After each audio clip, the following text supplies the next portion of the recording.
Hi students, welcome to PhD jobs and admission. This is Gauri. So जैसे कि आप सभी को पता है, बीएचयू रेट एग्ज़ाम ये होने वाली है एंड यूनिवर्सिटी ने नोटिफिकेशन में बताया है कि टेंटेटिवली एग्ज़ाम ये अक्टूबर मंथ में होगी, यानी कि next month. So you need to prepare from now ताकि आप सारे स्टूडेंट्स बीएचयू रेट एग्ज़ाम को क्वालिफाई कर सके for taking admission for PhD at BHU. Okay, so ये लेक्चर सीरीज़ में आप सभी के साथ स्टार्ट कर रही हूँ from today for research methodology. मैं आप सभी के साथ रिसर्च मेथडोलॉजी के प्रिपरेशंस करवाऊंगी। So we are going to start with some PYQs of research methodology of BHU RET with detailed solution. So इन सेशंस को आपको एंड तक देखना है ताकि आपके जो सारे डाउट्स है relevant to different concepts under topics under research methodology वो तो क्लियर हो ही जाएंगे, बट आपको आइडिया मिल जाएगी कि एग्जैक्टली किस प्रकार के पीवाईक्यूज आपको पूछे जाते हैं बीएचयू रेट में। सो मैंने एज इट इज़ वो सारे पीवाईक्यूज को डिस्कस किया है एंड मैं इस सेशन में आप सभी के साथ करने वाली हूँ, and that too with detail solution. अगर किसी भी पीवाईक्यू में अगर आपको कोई डाउट है then you can ask me in the comment box after viewing this session. So now let us begin. So students, आप सभी के प्रिपरेशन के लिए हम आपको research methodology complete course provide करते हैं, जिसकी मदद से आप बीएचयू रिसर्च एंट्रेंस टेस्ट को गारंटीड क्वालिफाई करते हैं। इस एग्ज़ाम में आपको 50% एमसीक्यूज़ रिसर्च मेथडोलॉजी सब्जेक्ट के ऊपर पूछे जाते हैं एंड 50% एमसीक्यूज़ आपको कंसर्न रिसर्च सब्जेक्ट के लिए पूछे जाते हैं, एंड आपको एटलीस्ट 50% मार्क्स तो स्कोर करने हैं, तब भी आप रेट एग्ज़ाम को क्वालिफाई कर पाओगे। जिसे क्वालिफाई करने के लिए this is the research methodology complete course, जिसमें आपको full syllabus video lectures provide किए जाते हैं, जिसमें थियरीज एंड एमसीक्यूज़ दोनों के ऊपर भी लेक्चर सीरीज अवेलेबल है। आपको full syllabus notes and mock test provide किए जाते हैं। हमारे पास ऐसे 10 मॉक टेस्ट अवेलेबल है। Each mock test contains 40 MCQs, that's way overall आपके इसमें 400 एमसीक्यूज़ कवर हो जाते हैं। इन मॉक टेस्ट को सॉल्व करने के बाद आप आपका प्रिपरेशन लेवल देख सकते हैं कि कहाँ तक हुआ है। इसमें आपको 1500 से भी ज़्यादा एमसीक्यूज़ का रिवीजन पीडीएफ प्रोवाइड किया जाता है, जिस पीडीएफ की मदद से आप सारे टॉपिक्स को एक ही पीडीएफ में रिवाइज करते हैं। आपको गारंटीड 80% एमसीक्यूज़ इसी पीडीएफ में से मिलते हैं out of 100% MCQs in the research methodology section of rate exam. इसमें आपको सॉल्व पीवाईक्यूज़ का पीडीएफ भी प्रोवाइड किया जाता है, जिसकी मदद से आप सारे पीवाईक्यूज़ को एक ही पीडीएफ में सॉल्व कर सकते हैं। एंड काफ़ी सारे पीवाईक्यूज़ आपको each and every year as it is पूछे जाते हैं, सो आपकी उनकी भी प्रैक्टिस हो जाएगी। And most of the MCQs आपको इसी पीडीएफ से मिलते हैं in research methodology section. Okay, ये जो सारा स्टडी मटेरियल है ये आपको हिंदी एंड इंग्लिश इन दोनों ही लैंग्वेजेस में प्रोवाइड किया जाता है। सो स्टूडेंट्स, यहाँ पे जितने भी सारे ये टॉपिक्स मैंने मेंशन किए हैं, इन सारे टॉपिक्स को हमने कंप्लीट कोर्स में कवर किया है। ओके, बिकॉज इन टॉपिक्स के ऊपर आपको रिसर्च मेथडोलॉजी सेक्शन में क्वेश्चंस पूछे जाते हैं इन रेट एग्ज़ाम। अगर आप कोर्स को परचेस करना चाहते हैं देन इधर आप ग्लोबल ऑनलाइन ऐप डाउनलोड कीजिए फ्रॉम द प्ले स्टोर, जिसके लिए मैंने लिंक इस वीडियो के डिस्क्रिप्शन बॉक्स में आप सभी के साथ शेयर की है, या फिर आप इनमें से किसी भी व्हाट्सएप नंबर पर जाकर व्हाट्सएप थ्रू ओनली मुझे कॉन्टैक्ट करके इंक्वायरी कर सकते हैं। कोर्स की फ़ीस है सिर्फ 699 एंड इनकम फीस में हम सारे स्टूडेंट्स की गारंटीड सिलेक्शन करवा देते हैं। So this research methodology complete course is nothing but a revision package, जिसकी मदद से सारे स्टूडेंट्स रिसर्च एंट्रेंस टेस्ट को गारंटीड क्वालिफाई करते हैं। पिछले साल जितने भी सारे स्टूडेंट्स ने कंप्लीट कोर्स को परचेस किया था, so according to their review they got out of 50 MCQs basically more than 40 MCQs from our course only in research methodology section of rate exam. So this is really helpful. Okay, now let us begin. What is a research design? Research design क्या है? A way of conducting research that is not grounded in theory. The choice between using qualitative or quantitative methods. The style in which you present your research findings. Example, a graph. A framework for every stage of the collection and analysis of data. Research design का मतलब होता है कि the outline of the whole research process. So इसका मतलब ये होता है कि it is nothing but a framework. Okay, ये फ्रेमवर्क हम बनाते हैं ताकि हम तय कर सके कि हम किस प्रकार का डेटा कलेक्ट करने वाले हैं, कैसे कलेक्ट करेंगे, how you can analyse the data by doing different methods at each and every stage of the research process. That's why here your correct answer should be option 4, a framework for every stage of the collection and analysis of data. The study design of collecting data at a particular point of time is called. इनमें से कौन सा study design ऐसा है जिसमें हम particular point of time पे data को कलेक्ट करते हैं? Whether it is cohort study, trend study, cross sectional study, longitudinal study. Cohort study ये एक ऐसा स्टडी का टाइप है जिसमें बेसिकली हम ऑब्जर्वेशनल स्टडी ज़्यादातर करते हैं एंड इसमें हम ग्रुप ऑफ इंडिविजुअल्स को ऑब्जर्व करते हैं जिनमें कॉमन कैरेक्टरिस्टिक्स होते हैं. Okay, and that's why cohort study is nothing but a type of observational study that follows a group of participants over a particular period of time. Okay, ताकि हम examine कर सके कि सर्टन फैक्टर्स जैसे कि for example exposure to given risk factor, ये उनके health outcomes के ऊपर कैसे अफेक्ट करते हैं. सो ये तो ऑप्शन यहाँ पे एलिमिनेट हो गया, राइट. ट्रेंड स्टडी में हम ट्रेंड्स के बारे में स्टडी करते हैं, like what are the market values of different products, what are the trends of that. So this is eliminated. Now within the cross sectional study basically हम एक ही particular point of time पे data को collect करते हैं and हम एक ही particular point of time पे काफ़ी सारे इंडिविजुअल्स के बारे में स्टडी करते हैं. So this is your correct option, that is answer 3.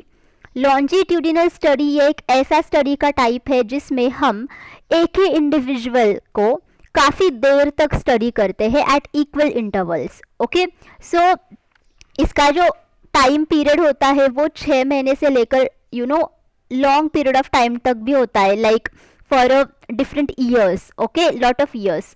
सो उसे कहा जाता है what, longitudinal study. So this is also getting eliminated.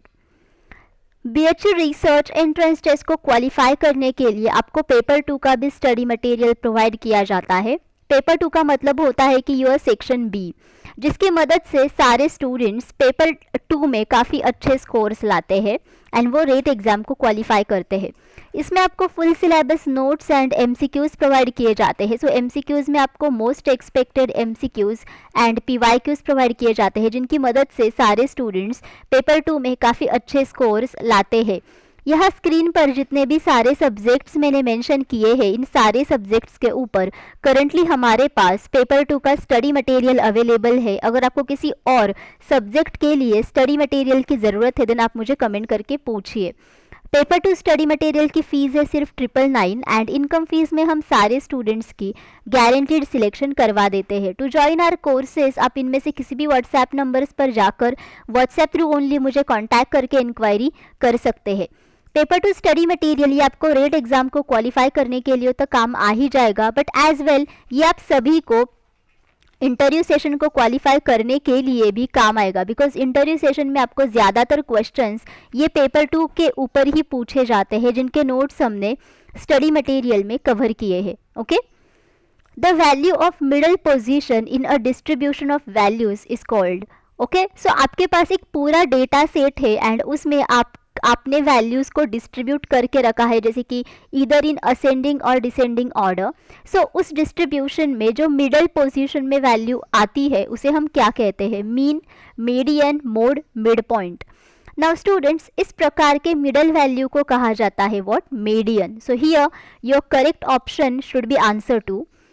हम सभी को पता है कि there are 3 types of measures of central tendency which we can commonly used and those are mean एक होता है, मीडियन एक होता है, मोड एक होता है. सो मीन का मतलब होता है अरिथमेटिक मीन, जिसमें हम एवरेज वैल्यू फाइंड आउट करते हैं, जिसमें हम पूरे डेटा सेट का समेशन करते हैं एंड उसे हम टोटल नंबर ऑफ वैल्यूज से क्या करते हैं, डिवाइड करते हैं. मीडियन का मतलब होता है कि जैसे कि मैंने आपको अभी डिस्क्राइब किया, if you have a distribution of values इधर इन असेंडिंग और डिसेंडिंग ऑर्डर, देन उसमें जो मिडल पोजीशन की वैल्यू होती है उसे कहा जाता है व्हाट, मीडियन. एंड पूरे डेटा सेट में जिस डेटा की फ्रीक्वेंसी ज़्यादा होती है उस डेटा को कहा जाता है mode. Okay, in order to pursue research which of the following is priorly required. Now ये क्वेश्चन IMP क्वेश्चन है बिकॉज ये बार बार पूछा जाता है कि रिसर्च करने के लिए सबसे पहली ज़रूरी चीज़ क्या होती है. Develop research design, formulate research questions, deciding about the data analysis procedure, formulating a research hypothesis. ये हमने कई बार देखा है स्टूडेंट्स की रिसर्च करने के लिए सबसे पहले हमें रिसर्च प्रॉब्लम की ज़रूरत पड़ती है, यानी कि research questions. Okay, and that's Y सबसे पहले हमें इन रिसर्च क्वेश्चंस को आइडेंटिफाई करना होता है, उनको फॉर्मुलेट करना होता है। So this is your correct option, that is option 2, formulate research questions. Which of the following is a basis of the quality of a research journal? Now इनमें से कौन सा ऑप्शन ऐसा है जिसके थ्रू आप रिसर्च जर्नल की quality बता सकते हैं? Impact factor, H index, G index, I10 index. Let us see first of all what is impact factor. Impact factor is nothing but a measurement of average number of citation of articles published in a journal, okay, receive over specific period of time. So ये जो period of time होता है ये minimum 2 years का होता है. So 2 साल में okay, किसी भी journal में कितने average number of citation of articles published हुए हैं. ओके, सो इसका जो मेजरमेंट होता है उसे कहा जाता है what, impact factor. And impact factor की मदद से हम रिसर्च जर्नल की क्वालिटी बता सकते हैं. सो जिस जर्नल का इम्पैक्ट फैक्टर ज़्यादा होता है उस जर्नल की क्वालिटी अच्छी होती है. ओके, एंड जिस जर्नल का इम्पैक्ट फैक्टर कम होता है उसकी क्वालिटी कम होती है. सो इसका मतलब ये है कि this is your correct answer, that is option 1, impact factor. Now what is H index? H index is nothing but what, author level metric. Author level metric का मतलब ये होता है कि इसकी मदद से हम ऑथर की क्वालिटी मेजर कर सकते हैं कि ऑथर के पब्लिकेशंस कितने हैं, उनके साइटेशंस कितने हैं वो. Okay, what is G index? G index again measures the impact of researchers work but based upon the distribution of citation received by their publication. G index के थ्रू भी हम रिसर्चर के वर्क की quality बता सकते हैं, उनके quality को हम मेजर कर सकते हैं, but based upon what, the distribution of the citations received by the publication. Now let us see what I10 index. So I10 index ये गूगल स्कॉलर ने बनाया है और गूगल स्कॉलर ने डिस्कवर किया है. एंड इसका मतलब ये होता है कि number of publications with at least 10 citations. So जितने नंबर ऑफ पब्लिकेशंस है ओके विथ एटलीस्ट 10 साइटेशंस, उनका मेजरमेंट यानी कि I10 index. So if you see this 3 options, then all of this 3 options measures the researchers work और उनकी quality, but impact factor measures the quality of a research journal. Okay, if the population is heterogeneous, which one of the following probability sampling methods will be suitable? ये भी एक IMP question है, ये भी आपको बार बार पूछा जाता है. अगर आपके पास heterogeneous population है देन आप इनमें से कौन सी probability sampling method यूज़ करोगे और which will be the suitable one? सो यहाँ पे probability sampling technique बहुत important point है. It is a hint for you and heterogeneous is another hint. Okay, so let us see the options: sequential sampling, quota sampling, double sampling, stratified sampling. Now students, यहाँ पे जो quota sampling है ये एक non probability sampling technique है. So ये option eliminate हो गया. एंड बचे हुए ऑप्शन से उसमें स्ट्रैटिफाइड सैम्पलिंग ये एक प्रोबेबिलिटी सैम्पलिंग है. Sequential sampling is also a probability sampling. Okay, that's why आपको इन तीनों ही ऑप्शंस में से एक ऑप्शन को चूज करना है. बट यहाँ पे one more hint is that कि पॉपुलेशन इज हेट्रोजिनस. सो अगर पॉपुलेशन हेट्रोजिनस होता है then in that situation the most suitable sampling method will be stratified sampling, because stratified sampling technique को करते हैं जब पॉपुलेशन हेट्रोजिनस होता है ताकि हम डिफरेंट स्ट्रैटा बना सके. स्ट्रैटा का मतलब होता है कि सब यूनिट्स ऑफ द पॉपुलेशन. सो ये जो सब यूनिट्स होते हैं इनमें जो पॉपुलेशन होता है वो होमोजिनस होता है, मतलब एक ही स्ट्रैटा में जितने भी सारे इंडिविजुअल्स होते हैं वो एक दूसरे के साथ होमोजिनस होते हैं, बट दो स्ट्रैटा के बीच में जो इंडिविजुअल्स होते हैं वो एक दूसरे के साथ क्या होते हैं, हेट्रोजिनस होते हैं. Okay, so don't forget this. That's why here your correct option should be stratified sampling. Manipulation is a part of. Manipulation ये इनमें से कौन से रिसर्च टाइप का पार्ट है? Historical research, fundamental research, descriptive research, experimental research. So manipulation का मतलब होता है कि वेरिएबल्स को मैनिपुलेट करना, यानी कि वेरिएबल्स की वैल्यूज़ चेंज करना। जैसे कि रिसर्च में मोस्टली हम इंडिपेंडेंट वेरिएबल्स की वैल्यूज़ ही चेंज करते हैं, जो कि हम ज़्यादातर एक्सपेरिमेंटल रिसर्च में करते हैं। Okay, if you have seen my research types lecture, that's why here your correct option should be answer 4, that is experimental research, and this is the most important characteristic of this research type.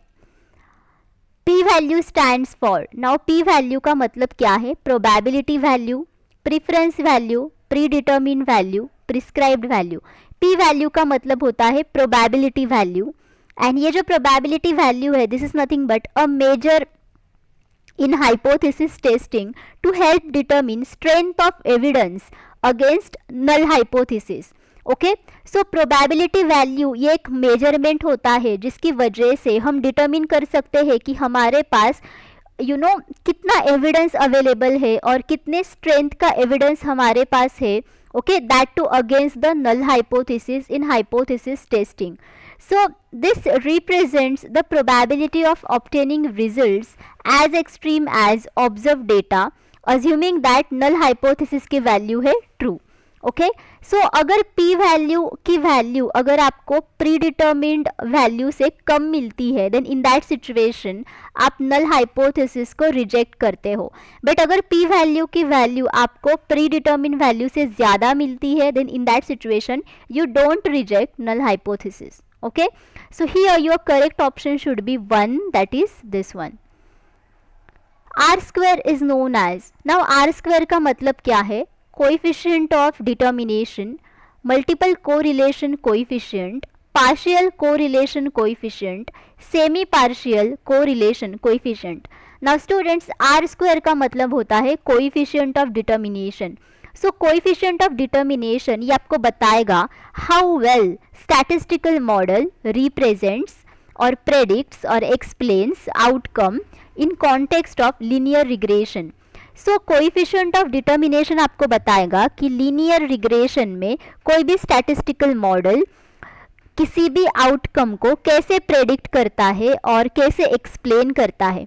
सो ये exactly आपको बताएगा कि dependent variable में जितने भी सारे variations है, वो वेरिएशंस इंडिपेंडेंट वेरिएबल्स के साथ कैसे एट्रीब्यूट करते हैं.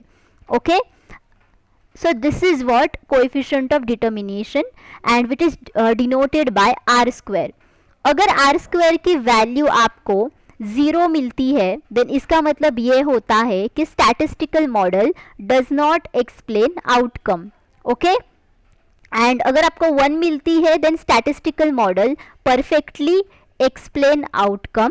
अगर 0 एंड 1 के बीच मिलती है, देन इसका मतलब ये होता है कि स्टैटिस्टिकल मॉडल पार्शियली प्रेडिक्ट और explain the outcome.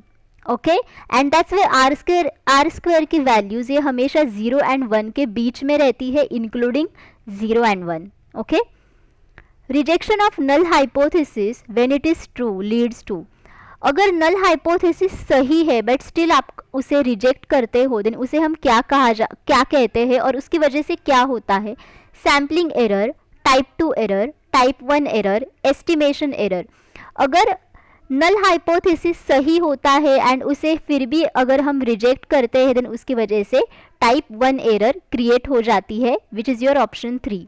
Okay, type 2 error में नल हाइपोथेसिस फॉल्स होता है बट स्टिल आप उसे एक्सेप्ट करते हो.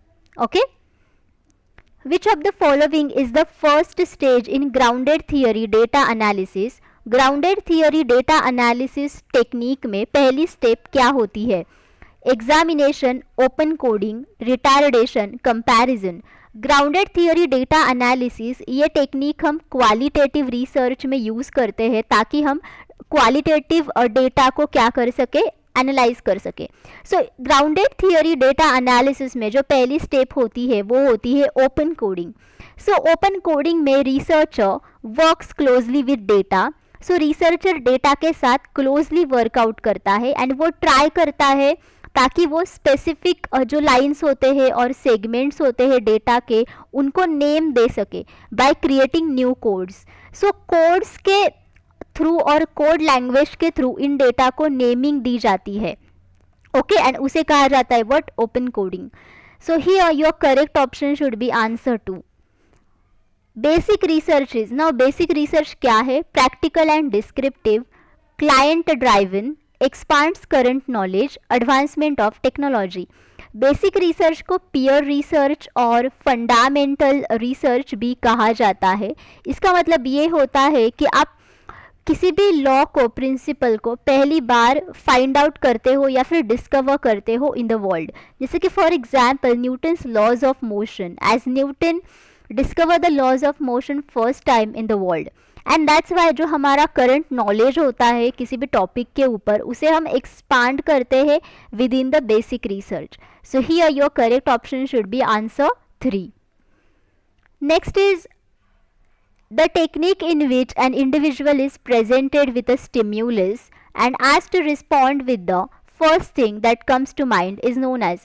इनमें से कौन सी टेक्निक ऐसी है जिसमें हम इंडिविजुअल को एक स्टिम्यूलस दिखाते हैं और एक स्टिम्यूलस देते हैं एंड उसे हम पूछते हैं कि इस स्टिम्यूलस के साथ पहली बार आप कैसे रिस्पॉन्ड करोगे, पहली बार आपके माइंड में इस स्टिम्यूलस के साथ क्या ओपिनियंस आएंगे, क्या फीलिंग्स क्रिएट होंगे. Completion techniques, focus groups, association techniques, in-depth interviews. If you see all of these options, then focus groups and in-depth interviews, ये दोनों भी data collection techniques है and ये हम basically qualitative research techniques में use करते हैं एंड इन दोनों के भी जो फंक्शंस है वो डिफरेंट है. सो ये दोनों भी ऑप्शंस यहाँ पे एलिमिनेट हो जाते हैं. सो बचे हुए ऑप्शन है 1 and 3. सो इनमें से सही ऑप्शन है एसोसिएशन टेक्निक्स. सो ऐसे सिचुएशन में हम एसोसिएशन टेक्निक्स यूज़ करते हैं and these are used in projective tests. So projective tests ये मोस्टली साइकोलॉजिकल स्टडीज़ में यूज़ किए जाते हैं ताकि रिसर्चर अंडरस्टैंड कर सके कि कंज्यूमर की वैल्यूज़ क्या है, उनके मोटिव्स क्या है, उनके एटीट्यूड्स क्या है, उनके नीड्स क्या है, जिनको समझना बहुत डिफ़िकल्ट होता है और उनको आइडेंटिफाई करना बहुत डिफ़िकल्ट होता है. And that's Y association techniques को यूज़ किया जाता है जहाँ पे individual is presented with a stimulus and उनको पूछा जाता है कि उस स्टिम्यूलस को देखने के बाद उनके मन में सबसे पहला ओपिनियन क्या आता है. Okay, so this is your correct option. An independent variable is defined as, independent variable को हम क्या कहते हैं? Change variable, confounding variable, extraneous variable, outcome variable. So इसी सेशन में हमने देखा था कि independent variable की वैल्यूज़ हम खुद चेंज करते हैं. So इसका मतलब ये हुआ कि इसे हम change variable कहते हैं. So this is your correct option. Confounding variable ये एक extraneous variables के टाइप है जिसमें बेसिकली इन वेरिएबल्स की वजह से डिपेंडेंट वेरिएबल्स की वैल्यूज़ जो होती है वो चेंज होती है. ओके, एंड डिपेंडेंट वेरिएबल्स की वैल्यूज़ ये ना कि सिर्फ इंडिपेंडेंट वेरिएबल्स की वजह से चेंज होती है बल्कि कन्फाउंडिंग वेरिएबल्स की वजह से भी चेंज होती है. That's why you get the false results. Okay, extraneous variables ये भी एक बाहर के वेरिएबल्स होते हैं जैसे कि हमने कन्फाउंडिंग वेरिएबल देखा, बट एक्सट्रानियस वेरिएबल्स की वजह से independent and dependent variables in दोनों के भी रिलेशनशिप जो होता है वो ख़राब होता है एंड इन दोनों ही वेरिएबल्स की वैल्यूज़ एक्सट्रानियस वेरिएबल्स की वजह से चेंज होती है. Okay, outcome variable is nothing but a dependent variable because dependent variable के ऊपर इंडिपेंडेंट वेरिएबल्स का असर पड़ता है. That's why these are nothing but effect variable और आउटकम वेरिएबल जिनको हम मेजर करते हैं as the results of our research.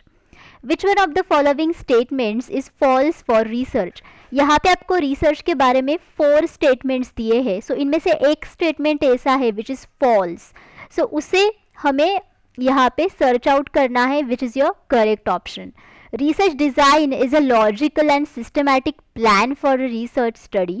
Research design ये एक logical and systematic plan होता है for a research study and this is a true, right? हमने पहले ही क्वेश्चन में देखा था कि research design is nothing but a framework जहाँ पे हम तय करते हैं कि हमें कौन से डेटा एनालिसिस मेथड्स को, कौन से डेटा कलेक्शन मेथड्स को कहाँ पे यूज़ करना है. So this is systematic plan for a whole research study as well a logical plan. applied research is conducted to solve theoretical problems. Now this is a false statement because applied research ये हम करते हैं ताकि हम practical problems के solutions find out कर सके.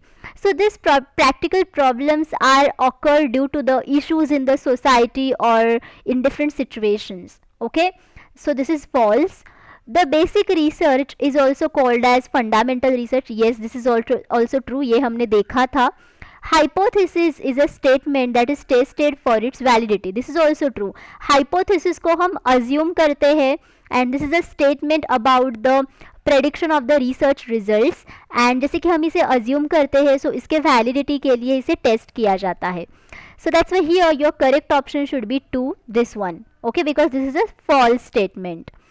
So students, thank you for watching this session. I hope all of you understood whatever I have discussed with you and explained you. अगर आपको कोई डाउट है आप मुझे कमेंट करके पूछिए, मैं आप सभी को रिप्लाई करूँगी. ओके.